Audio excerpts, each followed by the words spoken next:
Hey, it's Zack. It's come to my attention that I haven't been keeping up with my videos. My bad. But have you seen the new Captain America movie? Before this video goes any further, I'd like to take this time to make a light spoiler warning. This video is going to be covering themes from the latest Marvel movies, including some specific events important to the premise of Captain America Civil War. Now, if you want to avoid all spoilers, I recommend watching another video. Perhaps one of these.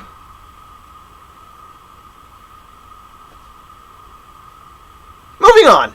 If you've stuck around this far, first of all, thank you. Second of all, Captain America Civil War is out, and with a score of 90% on Rotten Tomatoes, it's definitely a summer blockbuster worth seeing. So clear 2 hours and 27 minutes out of your schedule, get yourself one of those medium-sized 3-gallon sodas, and watch as your favorite characters from the Marvel Cinematic Universe beat up your other favorite characters from the Marvel Cinematic Universe.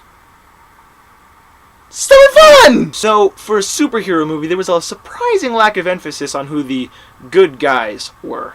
Now, that's not a bad thing, but it is a bit odd for this particular genre of film not to be heavy-handed with its emphasis for or against particular characters and themes. For example, the Dark Knight trilogy was all about how a hero gives of himself to help a community, even if it means suffering a great personal loss. The Spider-Man movies are all about pushing forward with a particular goal in mind, even if everything else is falling down around you. And the X-Men movies are usually about how diversity is something to be valued, especially when fear is being used to weaken and divide a community. These movies have a moral to their story, as most, and the protagonist is the primary tool of explaining what that moral is to the audience. Just like in most action movies and superhero cinema, the action sequences, while visually appealing, are only ever compelling if there's been a previously established interest in the characters involved.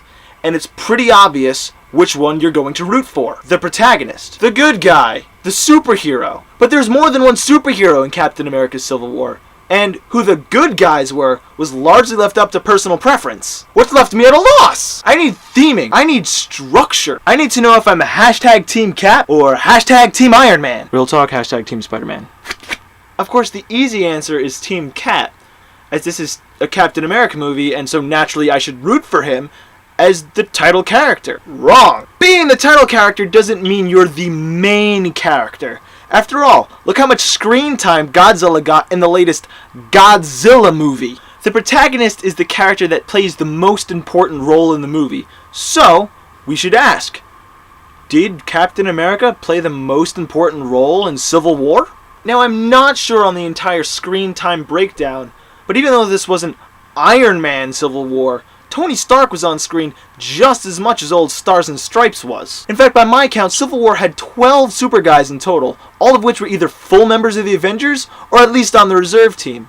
Now, to put this in perspective, the first movie in the Marvel Cinematic Universe to call itself an Avengers movie had only 6. With more Avengers than in the Avengers, why is this called a Captain America movie?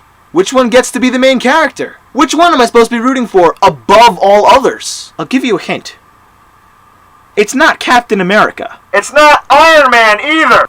At this point, I have to say that the protagonist of Captain America Civil War can only be the Avengers. I don't mean this as the cop-out answer that each character played an important role in the story. Truth be told, most members of the Avengers can easily be replaced. I mean, look what happened when some other guy picked up Thor's hammer. I hope they send Hainsworth a gift basket on the set of Ghostbusters. So when I say the protagonist is the Avengers, what I mean is, since 2012, the character we care most about is the Avengers as a unit. This group is what drives every movie. Think about it. How often in Marvel movies do you wind up asking yourself, how does this affect the Avengers? What are the Avengers gonna do now? Isn't this just Avengers in space? I think this is just Avengers in space! Walking out of the theater, I asked my girlfriend what she thought of the movie, and she said she's always enjoyed the complex yet conflicting ideas that go into really good Civil War stories. I think her saying that is what first got me thinking that maybe there isn't a single individual as a protagonist. I was really limiting myself to the types of possibilities open to me. Only when I broadened my horizons did I realize that there was an explicit theme throughout this entire movie: the growth of a community. Like many other stories before it, the Marvel Cinematic Universe has been following the hero's journey. Here, the Avengers have moved past exposition, history, and world building, and are now at a stage of inner conflict and personal growth. Only in future movies will we see how this protagonist, the Avengers as a whole, will develop further. Thank you all for watching. I'm Zack Aries. I hope you all enjoyed it. If you did, you can leave a like or a comment down below. And I know the movie's been out for a while, but try not to leave spoilers for anyone else who hasn't seen it. If you missed the links before, here they are again. I recommend watching them. And if you want to reach me, you can follow me at Twitter and Instagram at @Zack_Aries. Thanks again for watching, and I hope you stay tuned for more interesting stuff in the future. Bye!